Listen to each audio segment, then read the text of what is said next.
வணக்கம் நேயர்களே, பிஎம்சி நேயர்கள் அனைவருக்கும் வணக்கம். இப்போ நம்ம பார்க்க போறது வந்து young and dynamic Yuva Shakti team ஓட எக்ஸ்பீரியன்சஸ். ஸோ இவங்க பார்த்தீங்கன்னா சில பேர் வந்து 15 வருஷமா தியானம் செய்கிறவங்களும் இருக்காங்க, கடந்த 1.5 மாசமாக தியானம் செய்கிறவங்களும் இருக்காங்க. ஒவ்வொருத்தருக்கு ஒவ்வொரு எக்ஸ்பீரியன்ஸ் இருக்கு. ஸோ முதலாக பார்க்க போறது வந்து வந்தனாவோட எக்ஸ்பீரியன்ஸ். வந்தனா வந்து இப்போ college first year fashion designing படிச்சுட்டு இருக்காங்க. இவங்க வந்து கடந்த 14 வருஷமா தியானம் செய்கிறாங்க. இவங்க வந்து தியானத்தின் மூலமா நிறைய விஷயம் அச்சீவ் பண்ணதா சொல்றாங்க. ஸோ அவங்களோட எக்ஸ்பீரியன்ஸ் பத்தி பார்க்கலாம். இப்போ over to Vandana. Welcome Vandana. So எல்லாருக்கும் வணக்கம். என் பேர் வந்தனா. நான் வசிப்பது சென்னையில்.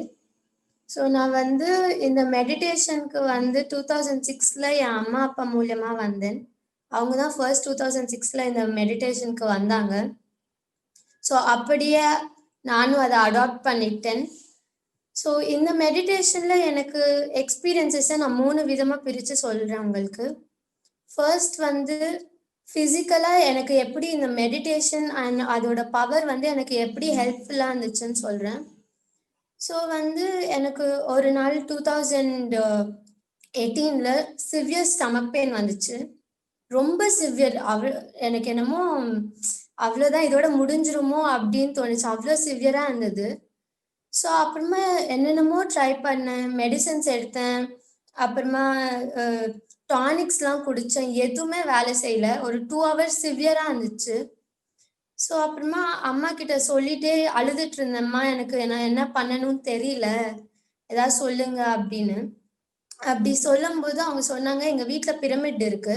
ஸோ பிரமிட் கீழே போய் உட்காந்து ஒரு கொஞ்ச நேரம், உங்களால எவ்வளோ நேரம் முடியுதோ அவ்வளோ நேரம் உட்காந்து பண்ணுன்னு.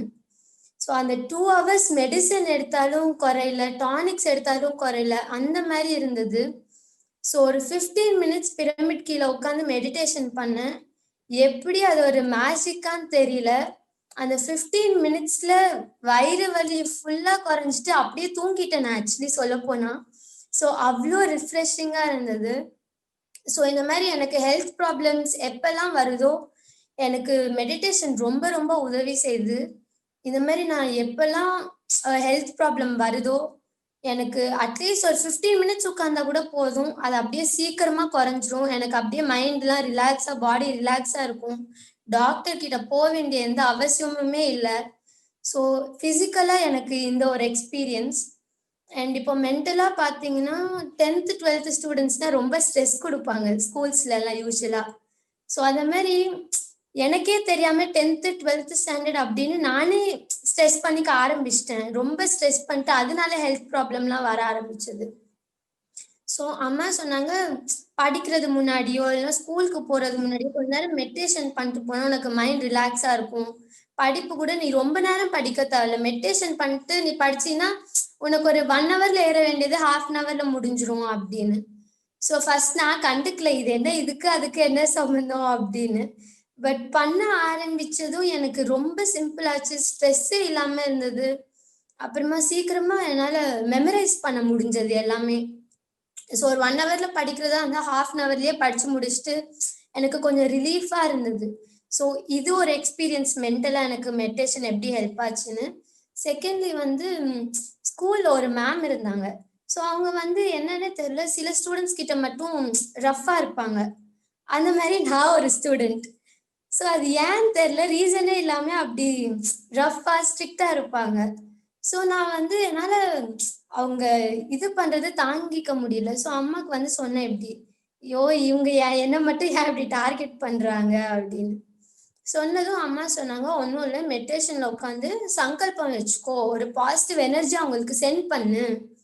ஸோ அதுல இருந்து நான் வந்து ஓகே சரி என்னமோ சொல்றாங்க, ட்ரை பண்ணி தான் பார்க்கலாம்ல அப்படின்னு ட்ரை பண்ணேன். ஸோ அப்படி ட்ரை பண்ணும்போது ஒரு 5 days தான் அவங்களுக்கு ஒரு பாசிட்டிவ் எனர்ஜி, மெடிடேஷன்லயே பாசிட்டிவ் எனர்ஜி அமைச்சு, சாரி நான் ஏதாச்சும் உங்களை ஹர்ட் பண்ணியிருந்தா சாரி, ஏதாச்சும் ஒரு லைஃப் டைம்ல கூட ஹர்ட் பண்ணியிருக்கலாம் இல்லையா, ஸோ அப்படி ஏதாச்சும் பண்ணியிருந்தா சாரி, என்னை மன்னிச்சுக்கோங்க அப்படின்னு பாசிட்டிவ் எனர்ஜி சென்ட் பண்ண ஆரம்பிச்சேன். ஸோ அதுக்கப்புறமா இட்ஸ் ரியலி ஷாக்கிங், நானே ஆச்சரியமாயிட்டேன். அந்த 5 to 6 days தான், ஒரு 1 week மேக்ஸிமம். அதுக்கப்புறமா அவங்க என்கிட்ட பாசமா பழக ஆரம்பிச்சிட்டாங்க ரீசனே இல்லாம. ஸோ அது வந்து எனக்கு என்னடா இத்தனை நாள் இவ்வளவு ஸ்ட்ரிக்டா இருந்தவங்க என்கிட்ட இவ்வளவு ஹார்ஷா இருந்தாங்க, இப்படி பாசமா ஆயிட்டாங்களே அப்படின்னு. சோ அது மெடிடேஷனோட நம்மளோட பாசிட்டிவ் எனர்ஜி வந்து இன்னொரு ஆளுக்கு அனுப்பும்போது அவங்களுக்கும் ஓகே, ஒரு அவங்களுக்கே தெரியாம ஒரு அக்செப்டன்ஸ் வந்துரும் ஓகே அப்படின்னு. சோ மென்டலா எனக்கு இந்த 2 விதத்துல ரொம்பவே ஹெல்ப் ஆச்சு. அண்ட் ஆக்டிவிட்டி ஓரியன்டா எனக்கு எப்படி ஹெல்ப் ஆச்சுன்னா, ஸோ நான் வந்து ஸ்கூல்ல ரன்னிங் ரேஸ் ஓடுவேன். ஸோ எனக்கு எவ்ரி இயர் நான் ரன்னிங் ரேஸ் போகும்போது ரொம்ப பயந்துகிட்டே போவேன். ஐயோ நம்மளுக்கு மெடல் வருமா இல்லையா, இன்னும் ஸ்டார்ட்னு கூட சொல்ல மாட்டாங்க, அதுக்குள்ளேயே நான் பதறிட்டு இருப்பேன், ஐயோ என்னடா ஆக போகுது அப்படின்னு. அம்மா சொல்லுவாங்க எப்பவுமே மெடிடேஷன் பண்ணிட்டு போ, உனக்கு ரிலீஃபா இருக்கும் அப்படின்னு. நான் நினைப்பேன் என்ன எல்லாத்துக்குமே மெடிடேஷன்ல லிங்க் பண்றாங்க சம்மந்தமே இல்லாம அப்படின்னு. பட் லாஸ்ட் இயர் நான் 11th ஸ்டாண்டர்ட்ல இருக்கும்போது சரி எப்பவுமே சொல்றாங்க இல்லையா, நம்மளும் ட்ரை பண்ணி பார்க்கலாம், ஒரு 5 நிமிஷம் தான் பண்ண சொல்லுவாங்க எப்பவுமே. ஸோ சரி பண்ணலாம், ஒரு 5 நிமிஷம் தானே என்ன ஆக போகுது அப்படின்னு. ஸோ அன்னைக்கு சும்மா பண்ணிட்டு ஒரு 5 நிமிஷம் தான் பண்ணேன். எங்களுக்கு டைம் இருக்கும் ரன்னிங் ரேஸ் ஸ்டார்ட் ஆகுறதுக்கு முன்னாடி. ஸோ 5 நிமிஷம் தான் பண்ணேன். எப்பவுமே மற்ற கண்டஸ்டன்ஸ் ஆர் பார்ட்டிசிபென்ட்ஸ்லாம் கொஞ்சம் ஃப்ரீயா இருப்பாங்க, நான் டென்ஷனா இருப்பேன். அன்னைக்கு என்னன்னு தெரியல, மத்தவங்க எல்லாம் ரொம்ப ஸ்ட்ரெஸ்ஸா இருந்தாங்க, நான் ஜாலியா இருந்தேன், என்ன ஆக போகுது பார்க்கலாம் அப்படின்னு ஸ்ட்ரெஸ்ஸே இல்லாம இருந்தேன். அண்ட் அன்னைக்கு அந்த மெடிடேஷன் பவர் தான் நான் நினைக்கிறேன் அன்னைக்கு கோல்டு மெடல் வாங்கிட்டேன்னா. அது நான் எதுவுமே கஷ்டப்படல, நான் எதுவுமே ஸ்ட்ரெஸ் எடுக்கல, ஜாலியா சரி ஓடலாமே அப்படின்னு ஓடுனேன். அன்னைக்கு கோல்டு மெடல் வந்துச்சு. ஸோ அது வந்து எனக்கு ஒரு ஷாக்கிங். இத்தனை வருஷமா அம்மா சொன்னாங்களே நம்ம கேட்கல, இதே கேட்டிருந்தா இன்னும் நிறைய கோல்டு மெடல் வந்திருக்குமே அப்படின்னா. ஸோ ஆக்டிவிட்டி பேஸா எனக்கு இப்படி ஹெல்ப் ஆச்சு. அப்புறமா 2018ல நான் ஃபர்ஸ்ட் என்னோட பாஸ்ட் லைஃப் இது பார்த்துக்கிட்டேன், என்னோட ஃபர்ஸ்ட் பாஸ்ட் லைஃப் பார்த்துக்கிட்டேன். ஸோ அது வந்து எனக்கு ஒரு லைஃப் சேஞ்சிங் மொமெண்ட் அப்படின்னு சொல்லலாம். லைக் ரொம்ப ஹெல்ப் ஆச்சு எனக்கு இந்த ப்ரெசன்ட் லைஃப்க்கு. ஸோ 2018ல இருந்து அப்படி ஒரு 3 பாஸ்ட் லைஃப்ஸ் பார்த்துக்கிட்டேன். ஃபர்ஸ்ட் பாஸ்ட் லைஃப் வந்து கத்தால் தியானமாக சக்கரத்தில் டாக்டர் நியூட்டன் அண்ட் லக்ஷ்மி அவர்களுடைய first past life regression therapy session attend பண்ணேன். ஸோ அதில் என்னோட ஃபர்ஸ்ட் பாஸ்ட் லைஃப் பார்த்துக்கிட்டேன். அண்ட் செகண்ட் அண்ட் தேர்ட் வந்து சென்னையில பூர்ணிமா மேம் அப்படின்னு கிரிஜாராஜன் மேமோட பொண்ணு, அவங்க செஷன் அட்டென்ட் பண்ணேன். ஸோ என்னோட second and third past life அப்போ பார்த்துட்டேன். ஸோ அந்த பாஸ்ட் லைஃப்ஸ் நிறைய பேருக்கு டவுட் இருக்கும், எப்படி நம்மளுக்கு இப்போ உதவி செய்யும், அதை தெரிஞ்சுக்கிட்டு நம்ம என்ன பண்ணுவோம் அப்படின்னு. பட் எனக்கு எப்படி உதவி செஞ்சிச்சுன்னா, நான் ஆக்சுவலி ப்ரெசன்ட் லைஃப்ல 6th ஸ்டாண்டர்ட்ல இருந்தே எனக்கு ஃபேஷன் டிசைனிங் பண்ணணும் அப்படின்னு எனக்கே ஒரு எண்ணம் வந்துச்சு. எப்படியோ இன்ஸ்பயர், அது கூட இல்லை, எப்படியோ எனக்கு நான் பண்ணணும் ஃபேஷன் டிசைனிங் அப்படின்னு ஒரு பேஷன் அண்ட் இன்ட்ரெஸ்ட் வந்துச்சு. So I was not sure anyways, நம்ம ஒரே ஒரு டெசிஷன் மேலே அப்படி ஸ்ட்ராங்காக நிற்க முடியாது இல்லையா, பட் இருந்தாலும் எனக்கு அது ஒரு இன்ட்ரெஸ்ட். ஸோ என்னோட first past life Newton sir session attend பண்ணதுல வந்து அதுல என்ன வந்துச்சுன்னா, ஒரு ஜென்மத்துல என்னால் ஃபேஷன் டிசைனிங் பண்ண முடியல, என்னோட பேரண்ட்ஸ் அண்ட் ஃபேமிலி சப்போர்ட் இல்லை. ஸோ அந்த இது என்னோட ஒரு லைஃப் அச்சீவ்மெண்ட் ஃபுல்ஃபில் பண்ண முடியாததுனால எனக்கு இந்த ப்ரெசன்ட் லைஃப்ல எனக்கு வந்து அந்த ஒரு ட்ரீம் அண்ட் பேஷன் அப்படியே இருக்கு எனக்குள்ள, எப்படியாச்சும் அச்சீவ் பண்ணணும்னு. ஸோ எனக்கு அதுல ஒரு கன்ஃபர்மேஷன் கிடைச்சிச்சு, ஓகே நம்ம ஒரு ரைட் ரூட்ல தான் போறோம், ஒரு பாஸ்ட் லைஃப்ல வந்து நம்மளால அச்சீவ் பண்ண முடியல, ஸோ இந்த லைஃப்ல நம்ம அதை எப்படியாச்சும் பண்ணணும் அப்படின்னு எனக்கு ஒரு கிளாரிட்டி வந்துச்சு. ஸோ அதனால தான் என்னோட காலேஜ் ஃபர்ஸ்ட் இயர்ல நான் ஃபேஷன் டிசைனிங் எடுத்திருக்கேன். And second and third past லைஃப்ல வந்து நான் என்னோட ஃபேமிலியை விட்டு பிரிஞ்சுட்டேன் எப்படியோ. அண்ட் நான் சின்ன வயசுலயே இறந்துட்டேன் அந்த 2 பாஸ்ட் லைஃப்லயுமே. ஸோ வந்து எனக்கு இந்த பாஸ்ட் லைஃப்ல எனக்கு மனுஷங்களை சுத்தி இருக்கிறது தான் ரொம்ப பிடிக்கும். ஒரு 10 மனுஷங்க இருந்தாங்கன்னா அவ்வளவுதான், என்ன நானே மறந்துடுவேன், அப்படி இருப்பேன், எனக்கு ரொம்ப சந்தோஷமா இருக்கும் எல்லாரும் சுத்தி இருக்கும் போது. ஸோ அந்த பாஸ்ட் லைஃப்ல இருந்து நான் எடுத்தது என்னன்னா, அந்த 2 பாஸ்ட் லைஃப்லயுமே என்னால ஒரு ஃபேமிலி கூட டைம் ஸ்பெண்ட் பண்ண முடியல, சீக்கிரமா இறந்ததா இருக்கட்டும், இல்லை ஃபேமிலியை விட்டு பிரிஞ்சுட்டதா இருக்கட்டும். ஸோ இந்த பாஸ்ட் லைஃப்ல எனக்கு ஓகே, அதனால எனக்கு மனுஷங்களை சுத்தி இருக்கிறது பிடிக்கும். எங்களோட அம்மா அப்பா சொல்லாங்க, என்ன எப்பவுமே சும்மா மனுஷங்களை சுத்தி இருக்கிறது பிடிக்கும்னு எல்லாரும் கூட சேர்ந்து கும்பலோட கோவிந்தா மாதிரி போயிட்டு இருப்ப அப்படின்னு. ஸோ இதுதான் ரீசன், எனக்கு ஒரு 2 பாஸ்ட் லைஃப்ல என்னால ஃபுல்ஃபில் பண்ண முடியல ஃபேமிலி கூடயோ இல்லைன்னா ஆளுங்க கூடயோ இருக்கிறது. ஸோ அது நான் இந்த ஜென்மத்துல நல்லாவே ஃபுல்ஃபில் பண்ணிக்கிறேன்னு நினைக்கிறேன். அண்ட் லாஸ்ட் எக்ஸ்பீரியன்ஸ் என்னன்னா, பிரமிட் பவர் பத்தி நான் சொல்ல விரும்புறேன். எங்க வீட்டு மேல பிரமிட் இருக்கு. ஸோ அது நாங்க 2008ல கட்டணும் இந்த வீட்டுக்கு வந்தப்போ. ஸோ நாங்க எல்லாரும் சொல்லிதான் கேள்விப்பட்டோம் இந்த பிரமிட் எனர்ஜி ஒரு செம பவர் அப்படின்னு. ஸோ வை நாட் நம்மளே ட்ரை பண்ணா, நம்ம வீட்டுக்கு பிரமிட் இருக்குல்ல, ஸோ நம்மளே ட்ரை பண்ணா என்ன ஆகும் அப்படின்னு. ஸோ நாங்க அந்த மாதிரி ஒரு நாள் சரி வெஜிடபிள்ஸ் நம்ம ஏதாச்சும் இது பண்ணலாம், ஒரு எத்தனை நாள் இருக்குது பிரமிட்ல அப்படின்னு. ஸோ ஒரு டொமேட்டோ எடுத்து வச்சிட்டோம், ஒரு கப்ல வச்சுட்டு ஒரு நோட்டீஸ் எழுதிட்டோம், டு நாட் டச் அப்படின்னு. ஸோ டேட் போட்டு வச்சிட்டோம். அது ஒரு 6 months கெட்டே போல, அப்படியே புதுசா இன்னைக்கு வாங்கிட்டு வந்த டொமேட்டோ மாதிரியே இருந்தது. நாங்க எல்லாம் ஷாக்கு, என்ன ஒரு 6 months ஃப்ரிட்ஜ்ல வச்சா கூட ஒரு 1 week மிஞ்சு சான்ஸே இல்லை, இருக்கவே இருக்காது, சீக்கிரமா கெட்டு போயிடும். அந்த மாதிரி 6 months எப்படி இருந்தது அந்த ஒரே ஒரு டொமேட்டோ, ரொம்ப ஷாக்கிங்கா இருந்துச்சு. ஸோ அப்படி நாங்க ஏதாச்சும் பிரமிட்ல எக்ஸ்பெரிமெண்ட் பண்ணிட்டு இருப்போம், பிசிக்கலி ஆர் இந்த மாதிரி திங்ஸ் வச்சுட்டு. எப்பயாச்சும் எங்க வீட்டுல யாருக்காச்சும் ரொம்ப உடம்பு சரியில்லைன்னு நாங்க doctor, no medicine no doctor. So அந்த மாதிரி நாங்க எப்பவுமே பிரமிட்ல போய் தான் நாங்க, இப்ப யாருக்காச்சும் அப்பாவுக்கு உடம்பு சரி இல்லாட்டியும் சரி, எனக்கு ஒரு உடம்பு சரி இல்லாட்டியும் சரி, போய் பிரமிட்ல உட்காந்தா ஒரு 2 daysலயே டாக்டர் கிட்ட போகாம எந்த மெடிசனும் எடுக்காம ஒரு ஃபீவரா இருக்கட்டும் என்ன இருக்கட்டும் அப்படியே சீக்கிரமா குறைஞ்சிடுது. ஸோ பிரமிட் பவர் வந்து இவ்வளோ ஒரு பவர்ஃபுல்லான சேனலிங் ஏஜென்ட்னு நான் நினைக்கிறேன். ஸோ இதுதான் என்னோட எக்ஸ்பீரியன்ஸ் ஷார்ட்டா முடிக்கணும்னா. ஸோ எல்லாருக்கும் ரொம்ப நன்றி. அண்ட் இந்த பிஎஸ்எஸ்எம் மூவ்மெண்ட்க்கு ரொம்ப ரொம்ப நன்றி. And the founder, the head Patriji அவர்களுக்கு இவ்வளோ சிம்பிளா இவ்வளோ ஒரு ஈஸியான ஒரு டெக்னிக்கை எல்லாருக்கும் கொண்டு வந்ததுக்கு நான் ரொம்ப ரொம்ப ரொம்ப நன்றி சொல்லிக்கிறேன் பத்ரி சாருக்கு. And last but not the least, Yuvashakti team ரொம்ப தேங்க்யூ. என்னை ரொம்ப இன்ஸ்பயர் பண்றீங்க எல்லாருமே டெய்லி. ஸோ ரொம்ப thank you everyone. Thank you. Thank you so much Vandana.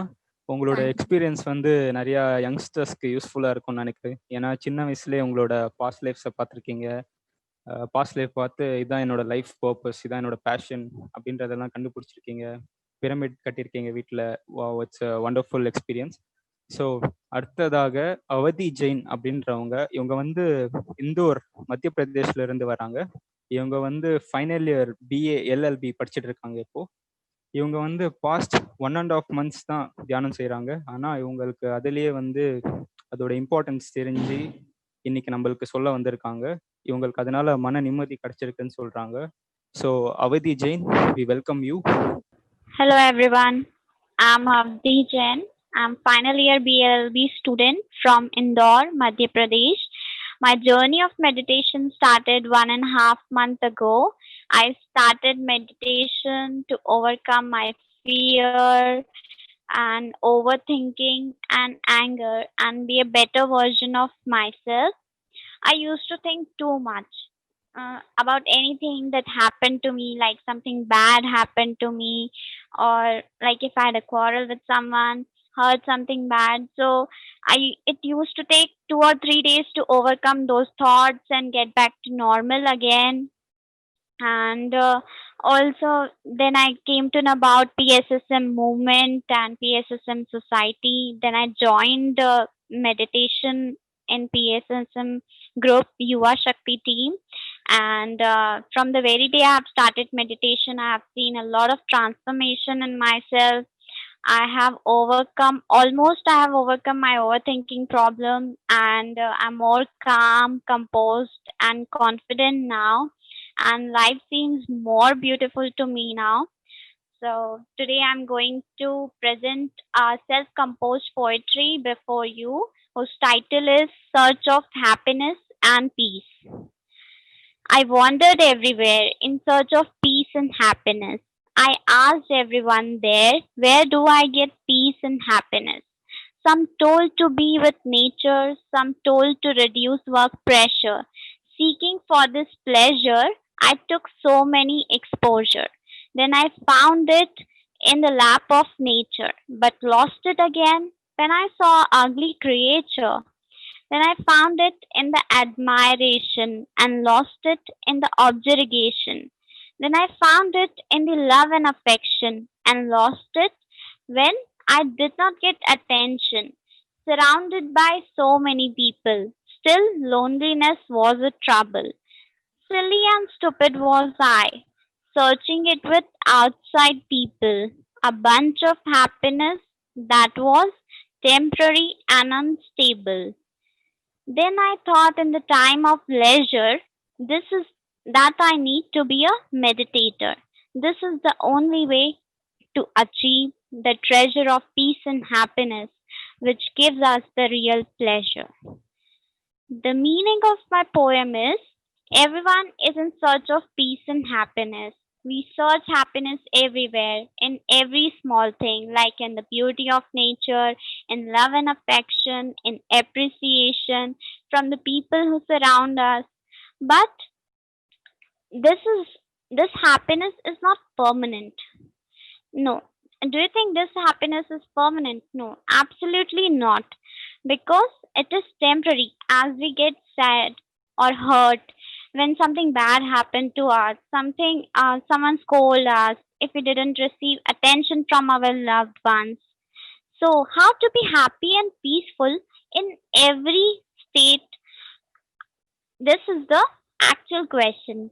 So, which I thought for a long period of time, and the answer to all my problem was that I need to do meditation to know myself, my inner self better, and to be my best friend, so that the happiness is a permanent state for me, and therefore meditation is a real treasure for all of us. So I would like to thank PSSM Society, Brahmashri Pitama Patriji, and Sunita ma'am for giving me this opportunity to present myself. Thank you so much. Thank you, Avadi. It was a really wonderful poem. So அவதி வந்து என்ன சொல்ல வராங்கன்னா, அவங்களோட போயம்ல இருந்து நம்ம வந்து மன நிம்மதியையும் சந்தோஷத்தையும் எல்லா இடத்துலையும் தேடுறோம், இயற்கையில தேடுறோம், நம்மளை சுற்றி உள்ள மக்கள் அவங்களோட அன்பு கிட்ட இருந்து எதிர்பார்க்குறோம் நம்ம. ஸோ இந்த மாதிரியான சந்தோஷம் வந்து இது வந்து நிரந்தரமான சந்தோஷமா கிடையாதுல்ல. ஸோ இந்த நிரந்தரமான சந்தோஷத்தை அடையிறதுக்கு என்ன தேவைன்னா, இந்த தியானம் தேவை. இந்த தியானம் மூலமா அவங்கள உணர்ந்து அவங்க ஒரு சிறந்த நண்பனா மாறி அது மூலமா கிடைக்கிற ஒரு ஆனந்தம் தான் நிரந்தரமான ஆனந்தம் அப்படின்னு சொல்ல வராங்க. So it was really wonderful. So அதனால அவங்க என்ன சொல்ல வராங்கன்னா, தியானம் தான் நம்ம எல்லாருக்கும் கிடைச்ச ஒரு சிறந்த பொக்கிஷம் அப்படின்னு சொல்றாங்க. ஸோ அடுத்ததாக நம்மளோட இதுக்கு வர போறவங்க வந்து ஜெய்கிருஷ்ணன். ஜெய்கிருஷ்ணன் வந்து பாத்தீங்கன்னா, இவருக்கு வந்து 13 வயசு தான் ஆகுது. கடந்த 4 மாசமா தியானம் செய்யறாங்க. அவருக்கு இந்த 4 மாசத்துலயே ரொம்ப அருமையான எக்ஸ்பீரியன்சஸ்லாம் வந்திருக்கு. So Jaikrishnan, over to you. Welcome. வணக்கம் மாஸ்டர்ஸ், என் பேர் ஜெய்கிருஷ்ணன். நான் ஃபர்ஸ்ட் ஸ்ரீ நம்மளோட கிரேட் குரு ஸ்ரீ பிதாமக பத்ரிஜிக்கு தேங்க் பண்றேன். அப்புறம் எனக்கு இங்க என்னோட எக்ஸ்பீரியன்ஸை ஷேர் பண்றதுக்கான ஆப்பர்ச்சுனிட்டி கொடுத்த எல்லா பிரமிட் மாஸ்டர்ஸ்க்கும் நன்றி. நான் வந்து ஃபர்ஸ்ட் மெடிடேஷன் வந்து May 17 ஆரம்பிச்சேன். ஃபர்ஸ்ட் என் அம்மா தான் என்னைய மெடிடேஷன் பண்ண சொல்லி கேட்டாங்க. எனக்கு வந்து தோணுச்சு, சரி இந்த வயசானவங்க, இந்த கால் முடியாதவங்க, இவங்க சும்மா வேலை இல்லைன்னு சும்மா கண்ணை மூடிட்டு சுவாசத்தை கவனிக்கிறேன்னு சொல்லிட்டு ஏதோ பண்றாங்கன்னு தான் நான் ஃபர்ஸ்ட் நினைச்சிட்டு இருந்தேன். எனக்கு வந்து அது ஒரு பிளே டைம், ஒரு வேஸ்டா டைமை வந்து அதுக்கு ஸ்பெண்ட் பண்றாங்கன்னு நான் நினைச்சிட்டு இருந்தேன். அதுக்கப்புறம் எங்க அம்மா என்ன வந்து சொன்னாங்க, நீ ஒரு நாள் பண்ணி பாரு, உனக்கு பிடிக்கலன்னா நீ பண்ண வேணாம்னாங்க. எனக்கு ஃபர்ஸ்ட் நாள் பண்ணும்போது ஒரு நல்ல ஒரு ஸ்மெல் வந்துச்சு. எப்படின்னா இந்த ஜாஸ்மின் ஃபிளவர்ஸோட ஸ்மெல் வந்துச்சு. அதோட எனக்கு ரொம்ப பிளசன்ட் ஃபீலிங்கும் வர ஆரம்பிச்சிச்சு. சரி நம்ம தியானம் பண்ணுவோம், இன்னும் கொஞ்ச நாள்ல என்னதான் வருதுன்னு கண்டுபிடிச்சு பார்ப்போம்னு நான் பண்ண ஆரம்பிச்ச 2வது நாள்ல எனக்கு நிறைய ஒரு கலர்ஸ் தெரிஞ்சிச்சு. ஸ்பேஸுக்கு போனேன்.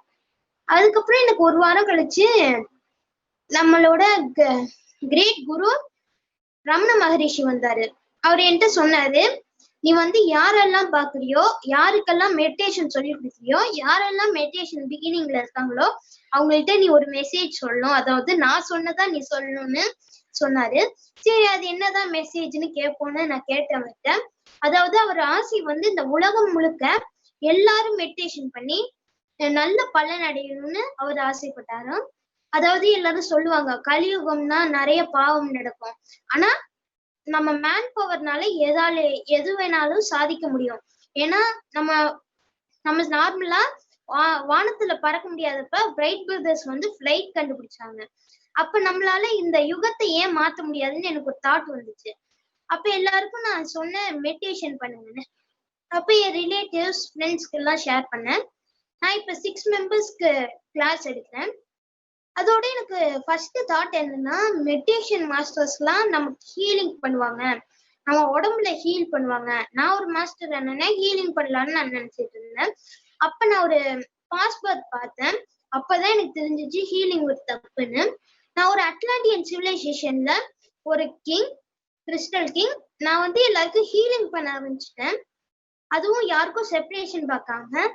அப்பதான் எனக்கு தோணுச்சு அவங்க வந்து எதுவும் இதனால பாதிக்கப்படுறாங்கன்னா அது அவங்களோட கர்மா. அவங்க கர்மாவை அவங்க பினிஷ் பண்ணாதான் அவங்க ரீபர்த் எடுக்காம இருப்பாங்கன்னு எனக்கு அந்த லெசன் கொடுத்துச்சு. அதுக்கப்புறம் அவங்கள ரீபர்த் எடுத்து வைக்கிறதுனால நம்மளும் ரீபர்த் எடுக்கிறோங்கிற லெசனும் எனக்கு கிடைச்சிச்சு. அதுக்கப்புறம் எனக்கு இன்னொரு நான் பாஸ்பர்ட் பார்த்தேன். அதுல வந்து எனக்கு வந்து அப்பையில இருந்து இந்த சோழா டைனஸ்டினா எனக்கு ரொம்ப நல்ல ஆர்வம் இருந்துச்சு. அவங்களோட எனிமீஸ் கிங்டம் பத்தியும் நான் படிச்சேன். அப்போ ஒரு விஷன்ல நான் பார்த்தேன், நான் வந்து சோழா டைனஸ்டில செம்பியன்மா தேவியோட கிராண்ட் சைல்ட் ஆதித்ய கரிகால சோழா. நான் வந்து அப்ப என்ன எங்களோட ஆட்சி வந்து நல்லா இருந்துச்சுன்னு எங்களோட ஆப்போசிட் கண்ட்ரி வந்து எங்களை அழிச்சிடலாம்னு பாக்குறாங்க. ஃபர்ஸ்ட் என் ஃபுட்ல பாய்சன் வைக்கிறாங்க. ஆனா நான் வந்து அதுல இருந்து சர்வைவ் ஆயிருந்தேன். அதுக்கப்புறம் என்னை கொள்ளலான்னு ட்ரை பண்றாங்க, அதுவும் அவங்களால முடியல.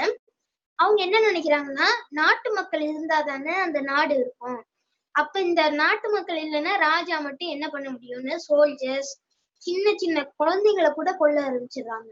எனக்கு ரொம்ப கோவம் வந்து நான் போய் எல்லாரையும் கொள்றேன், அந்த டைனஸ்டியே அழிச்சிடுறேன். அப்பதான் எனக்கு அந்த பாஸ்பர்த் இதுல பார்த்தேன், நமக்கு வந்து எந்த உரிமையும் இல்ல ஒரு கிரியேச்சரை கொல்றதுக்கும் அது துன்புறுத்துறதுக்குங்கிற பதில் எனக்கு கிடைச்சிச்சு. அதுக்கப்புறம் இன்னொரு ஒரு பாஸ்பர்த்ல நான் ஒரு ஐஏஎஸ் ஆபீசர். அப்ப வந்து நான் சில கடமைகளை முடிக்காம இறந்துடுறேன். அதுக்கப்புறம் அந்த கடமைகளை முடிக்கிறதுக்காண்டி இந்த ஜென்மத்துல நான் ஐஏஎஸ் ஆகணும், அதுதான் என்னோட பிளான். அப்ப வந்து எங்க அம்மா சொன்னாங்க, நீ ஐஏஎஸ் படிப்பா, அது கொஞ்சம் நல்ல வேலை, நீ யாரையும் துன்புறுத்த வேணாம், நீ ஒரு ஆக்ஷன் எடுத்தீங்கன்னா 10 பேர் கூட வாழலாம் அப்படின்னு சொன்னாங்க. சரி ஏதோ ஒரு படிப்போம் அப்படின்னு நினைச்சிட்டு நான் விட்டேன். அதுக்கப்புறம் எனக்கு அந்த விஷயம் பார்த்தா 5 நிமிஷத்துல இருந்து எனக்கு ஐஏஎஸ் படிக்கணும்னு ஆசை வந்துச்சு.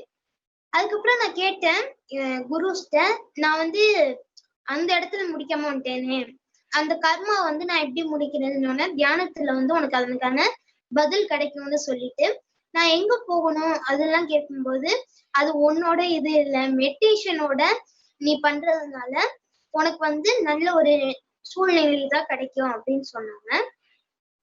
அதுக்கப்புறம் நான் இந்த ஜென்மத்துல வந்து நான் வந்து ஒரு ப்ராமிஸ், அதாவது சங்கல்பம் பண்ணிருக்கேன். நான் பெரிய பையனானோட நான் வந்து ஒரு பிரமிட் கன்ஸ்ட்ரக்ட் பண்றேன். அதுக்கப்புறம் எல்லாருக்கும் தியானம் சொல்லி கொடுப்பேன். இது என்னோட ஒரு ஓட்டா நான் எடுத்துக்கிறேன் மாஸ்டர்ஸ். அதுக்கப்புறம் எனக்கு குரு வசிஷ்டர் வந்தாரு சப்தரிஷி மண்டலத்துல இருந்து. எனக்கு வந்து ஒரு டவுட் இருந்துச்சு, ஏன் நம்ம பூண்டு சாப்பிடக்கூடாதுன்னு. அப்ப எனக்கு அது ஆன்சர் வசிஷ்டர் சொல்லக்கு முன்னாடியே எனக்கு அது கிடைச்சிருச்சு. அதுக்கப்புறம் குரு வசிஷ்டா வந்து என்கிட்ட சில விஷயங்கள் சொன்னாரு. அதாவது நம்ம பூண்டை சாப்பிடக்கூடாது, ஏன்னா நம்ம நான்வெஜ் சாப்பிட்றதுக்கான தூண்டுதல் அது கொடுக்கும். அதுக்கப்புறம் யாரை பார்த்தும் நம்ம ஜெலஸ் ஆகக்கூடாது, அதாவது பேராசை அடையக்கூடாது. அதுக்கப்புறம் யாரையும் ஹர்ட்டோ கில்லோ பண்ணக்கூடாது, நான்வெஜ் சாப்பிடக்கூடாது.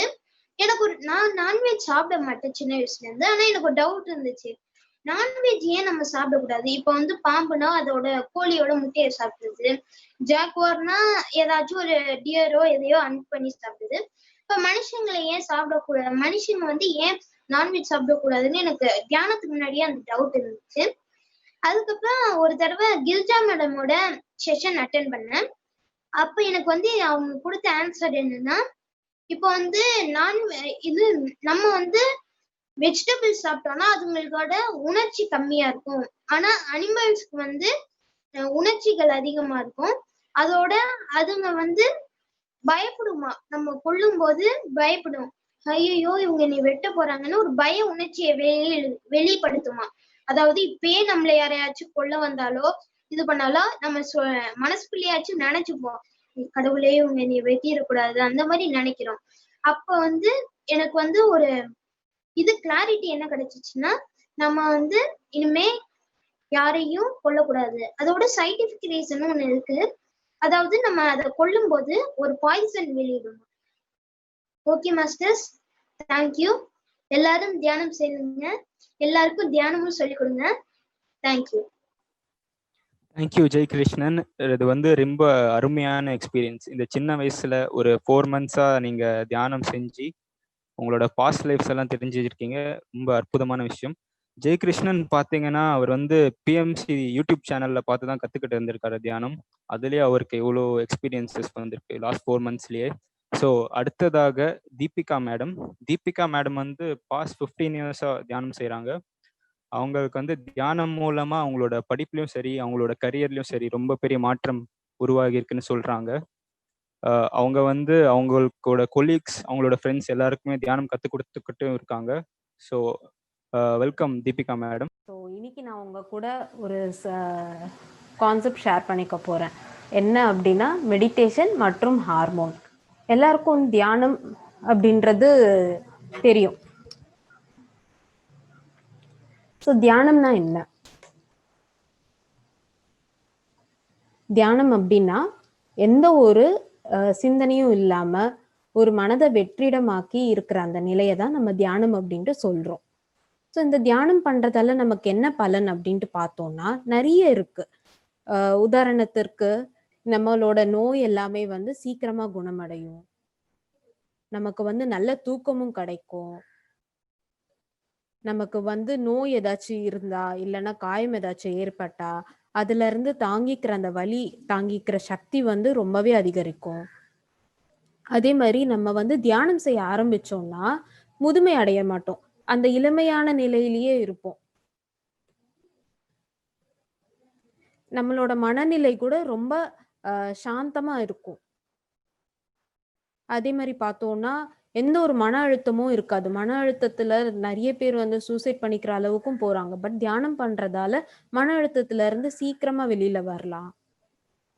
அதே மாதிரி நம்மளோட எண்ணங்கள் வந்து ரொம்பவே வந்து நம்ம வந்து யோசிச்சுக்கிட்டே இருப்போம். ஸோ நிறைய எண்ணங்கள் நம்ம வந்து வெளியிட்டுட்டே இருக்கோம். ஆனா நம்ம என்ன வந்து சிந்தனை பண்றோம், எந்த மாதிரி எண்ணங்களை வந்து நம்ம வந்து சிந்திச்சுட்டு இருக்கோம் அப்படின்ற ஒரு விழிப்புணர்வு ஏற்படுது நம்ம தியானம் பண்றதால. அதே மாதிரி தியானம் பண்றதால ரொம்ப ஆரோக்கியமா இருக்கலாம். பிளஸ் மன அமைதியும் இருக்கும், ரொம்ப ஆனந்தமாவும் இருக்கும். ஆனா நம்ம இப்ப இந்த தியானத்தை பத்தி பார்த்தோம். தியானம்னா என்னன்னு பார்த்தோம். தியானத்தினால சில பயன் என்னன்னு பார்த்தோம். ஆனா இதெல்லாமே எப்படி நடக்குது? ஸோ நம்ம இதை வந்து நிறைய வாட்டி கேள்விப்பட்டிருப்போம். ஸோ இந்த மரம் வந்து ரொம்ப ஆரோக்கியமா இருக்கு அப்படின்னா அதுக்கான வேர் ஆரோக்கியமா இருந்தாதான் மரமும் ஆரோக்கியமா இருக்கும். ஸோ வேர்ல சக்தி இருந்தாதான் மரமும் ரொம்ப நாள் நீடிச்சு இருக்கும். ஸோ இது வேர் அப்படின்றது ரொம்ப முக்கியம் இல்லை இந்த மரத்துக்கு. அதே மாதிரிதான் நம்மளோட அடித்தளம் வேர் எல்லாமே வந்து ஆன்மீக பாதையில நம்ம வந்து ரொம்ப ஆரோக்கியமா இருந்தோம் அப்படின்னா உடல் நல ஆரோக்கியம், மனநல ஆரோக்கியம், எல்லா ஆரோக்கியமும் கை வந்து சேரும். ஸோ இப்ப நம்ம தியானம் பண்றதாலதான் இந்த பெனிஃபிட்ஸ் எல்லாமே வருது, பலன் நிறைய இருக்கு அப்படின்ட்டு சொல்றோம்ல. அப்ப தியானம் பண்றதால இதெல்லாம் எப்படி வருது? மாயமும் மந்திரமும் நடக்குதா இல்லைன்னா நிஜமாவே தியானம் பண்றதால அதுக்கு பின்னாடி ஏதாச்சும் அறிவியல் இருக்கா அப்படின்றது நமக்கு ஆலோசனை வருது இல்ல. ஸோ அதை பத்தி பார்க்கலாம். தியானம் பண்றதால நிஜமாவே வந்து இதெல்லாம் நடக்குமா, எப்படி என்ன நடக்குது அப்படின்றதுக்கு நிறைய வந்து ஆராய்ச்சி நடந்திருக்கு. அதுல ஒண்ணு நான் இப்ப சொல்ல விரும்புறேன். ஸோ நம்ம உடம்புல ஹார்மோன்ஸ் அப்படின்றது இருக்கு. ஹார்மோன்னா என்ன அப்படின்றது ஜஸ்ட் ஒரு தெரிஞ்சுக்கலாம். ஹார்மோன் அப்படின்றது வந்து நம்ம உடல்ல இருந்து வெளிவர ரசாயன பொருள்.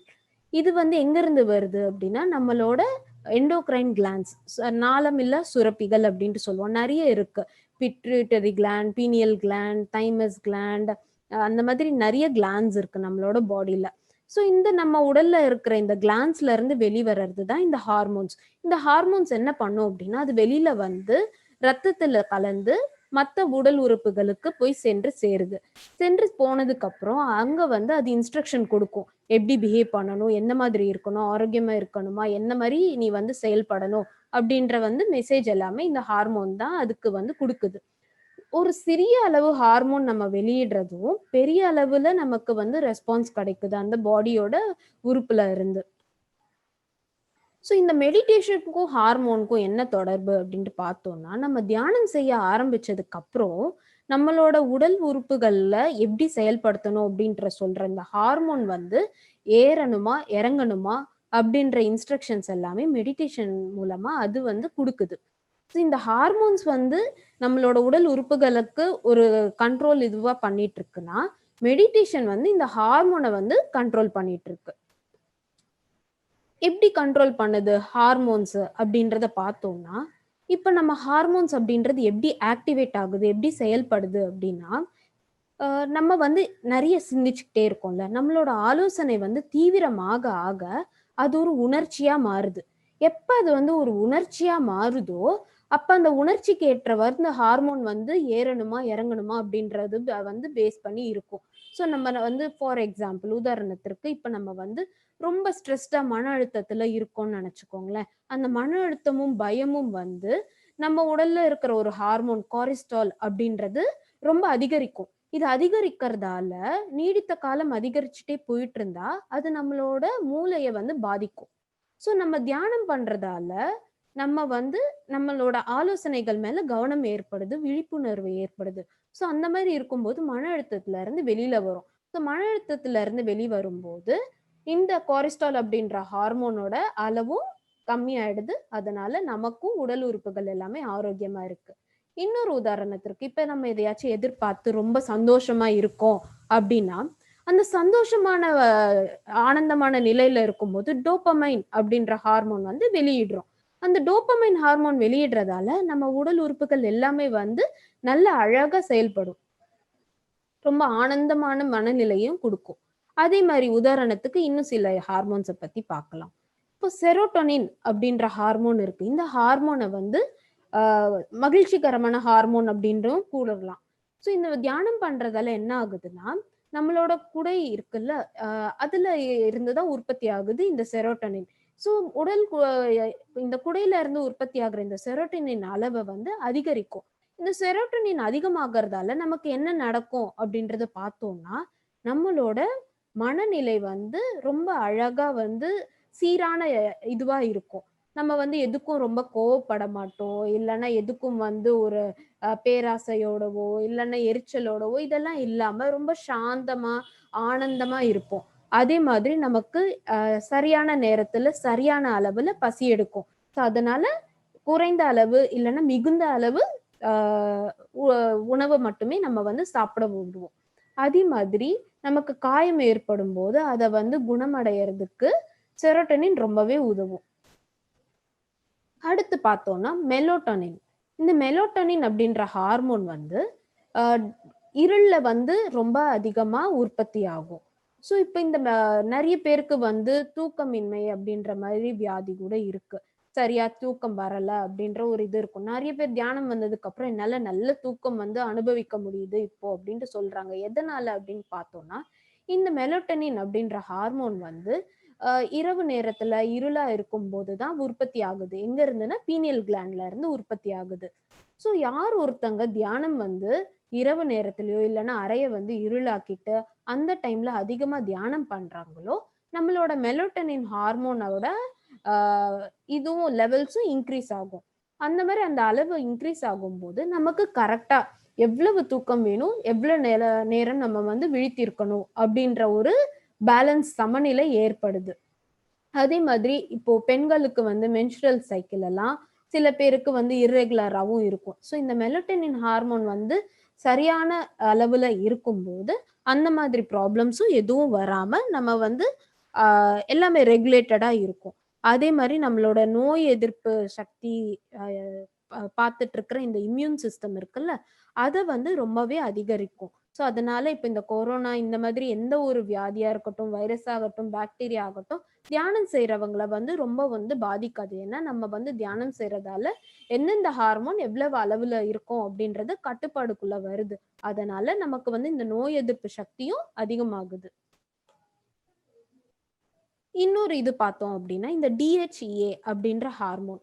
நிறைய பேர் வந்து தியானம் பண்ணதுக்கு அப்புறமும் ஒரு 45-50 வயசா இருந்தாலும் அவங்க வந்து ஒரு 25-35 வயசுல இருக்கிற மாதிரி அதே இளமையோட இருக்காங்க. அதை எப்படி அப்படின்ட்டு பார்க்கும்போது நமக்கே ஆச்சரியம் அடையுது. ஏன் அப்படின்னா நம்மளோட உடம்புல நம்ம வந்து ஏஜிங் ப்ராசஸ் எல்லாமேத்தையும் பார்த்துட்டு இருக்கிறது இந்த DHEA ஹார்மோன். ஸோ இந்த DHEA ஹார்மோன் வந்து அட்ரினல் கிளாண்ட் அப்புறம் மூளையில இருந்து தான் உற்பத்தி ஆகுது. ஸோ யார் ஒருத்தங்க தியானம் வந்து நிறைய செய்யறாங்களோ, நிறைய தியான சாதனை செய்யறாங்களோ, அவங்களுக்கு வந்து இந்த DHEA ஹார்மோன் வந்து அளவு அதிகரிக்குது. ஸோ அது அளவு அதிகரிக்க போது நம்மளோட இளமை வந்து அப்படியே நீடிக்கும். ஸோ நம்மளோட முதுமை அடையிற மாதிரி இருக்காது. நம்மளோட ஃபேஸ் எப்பவுமே யங்கா இருக்கும், எப்பவுமே எனர்ஜெட்டிக்கா இருப்போம். அதே மாதிரி இந்த DHEA ஹார்மோன் அதிகரிக்கிறதால வேற என்னென்ன பயன் அப்படின்ட்டு பார்த்தோம்னா, நிறைய பேருக்கு வந்து புற்றுநோய் இல்லைன்னா டயபெட்டிஸ் அந்த மாதிரி இருக்கிற வியாதி எல்லாத்தையும் குணமடைகிறதுக்கும் அதுக்கான ட்ரீட்மெண்ட் இது பண்றதுக்கும் DHEA ஹார்மோன் அப்படின்றது ரொம்பவே முக்கியம். அதே மாதிரி ஒரு கர்ப்பிணி பெண் இருக்காங்க அப்படின்னா அவங்கக்குள்ள இருக்கிற அந்த குழந்தை வந்து வளர்றதுக்கும், அந்த குழந்தை வெளியில வந்ததுக்கு அப்புறம் அந்த அம்மா வந்து பால் கொடுக்கணும், சரியான அளவுல பால் அந்த குழந்தைக்கு கொடுக்கணும், சிசுவுக்கு கொடுக்கணும்னாலும் இந்த DHEA ஹார்மோன் அப்படின்றது ரொம்ப முக்கியம். இது மட்டும் இல்லாம நிறைய ஹார்மோன்ஸ் நம்ம வந்து இந்த கிளான்ஸ் அப்படின்றது உற்பத்தி செஞ்சுட்டு இருக்கு. ஹார்மோன்ஸ் ஆகட்டும், என்சைம்ஸ் ஆகட்டும், நிறைய உற்பத்தி பண்ணுது. சில இது வந்து ரொம்ப அதிகமானா நமக்கு வந்து நல்லதுக்கு இல்லை. சில இது வந்து கம்மியா இருக்கும் போது நம்மளோட உடல் உறுப்புகள் சரியா செயல்படாது. ஆனால் தியானம் பண்றதால இது எல்லாமே சரியான அளவுல உற்பத்தியாகி நம்மளோட உடல் உறுப்புகள் எல்லாம் ஆரோக்கியமா இருந்து நமக்கு மனநிலையையும் ஆனந்தமான நிலையையும் கொடுக்குது. ஸோ நிறைய பேர் இந்த வந்து வியாதி அந்த மாதிரி வரும்போது இந்த ஹார்மோன்ஸ் அப்படின்றது உடல்ல உருவாகிறது மட்டும் இல்லாம வெளியில இருந்து டேப்லெட்ஸ் மூலமா உள்வாங்குறாங்க. ஸோ தியானம் யார் ஒருத்தங்க செய்யறாங்களோ அது கரெக்டா எல்லாமே செயல்படுறதால எந்த ஒரு டேப்லெட்ஸையோ இல்லைன்னா மருந்துகள், மாத்திரைகள், இல்லைன்னா ஒரு சிகிச்சை எதுவுமே இல்லாம தானா குணமடையும். இந்த உடல் அப்படின்றது ஒரு அற்புதமான கருவி. நமக்கு இந்த ஆன்மா வாழ்ந்துட்டு இருக்கிற கருவி இந்த உடல்ல தான். ஸோ இந்த உடலை வந்து நல்லா பாதுகாத்துக்கணும் அப்படின்னா, சரியான அளவுல எல்லாமே இருக்கணும் அப்படின்னா தியானம் அப்படின்றது எல்லாரும் தொடர்ந்து செய்யணும். ஸோ அடுத்த வாட்டி யாராச்சும் அது எப்படி தியானம் பண்ண எல்லாமே வந்து சரியாயிடும், எப்படி வந்து நோய் எல்லாம் போயிடும், சும்மாவே உட்காந்தா எப்படி பண்ண முடியும் அப்படின்ட்டு யாராச்சும் கேட்டாங்கன்னா ஸோ நீங்க கண்டிப்பா சொல்லலாம், தியானம் பண்றதால நம்ம உடல் மேல நமக்கு வந்து ஒரு கண்ட்ரோல் ஏற்படுது, எல்லாமே வந்து சரியான சீரான அளவுல வந்து ஆகும் அப்படின்றத நீங்க சொல்லலாம். ஸோ கடைசியா என்னோட மெசேஜ், எல்லாரும் வந்து தியானத்தை கத்துக்கணும், பயிற்சி செய்யணும், சொல்லி கொடுக்கணும், பிரச்சாரமும் பண்ணணும். ஸோ இப்போ இந்த லாக்டவுன்ல பார்த்தோம்னா நிறைய வந்து ஜூம் செஷன்ஸ் நடத்திட்டு இருக்காங்க. ஸோ ஒருத்தவங்க ஒரு வகையான செஷன்ஸ் இப்போ பார்த்தோம்னா இளைஞர்களுக்கு மட்டும் ஒரு செஷன் நடத்திட்டு இருக்கோம். அதே மாதிரி குழந்தைங்களுக்கு ஒரு செஷன்ஸ் நடத்திட்டு இருக்கோம். புதுசா வந்தவங்களுக்கு அந்த மாதிரி PMC சேனல் மூலமா எவ்வளவோ வந்து நம்ம தியானத்தை பத்தி எல்லாருக்கும் சொல்லி கொடுக்குறோம். ஸோ எல்லாரும் வந்து தியானம் கத்துக்கிட்டதுக்கு அப்புறம் அந்த இனிமையை எல்லாருக்கும் கொடுக்கணும் அப்படின்ட்டு நினைச்சீங்கன்னா எல்லாருக்கும் தியானத்தை சொல்லி கொடுங்க. ரொம்ப நன்றி. Thank you everybody. Thank you Deepika madam. உங்களோட எக்ஸ்பீரியன்ஸ் வந்து ரொம்ப அருமையா இருந்தது. நீங்க எடுத்த இப்போ கிளாஸும் ரொம்ப அருமையா இருந்தது.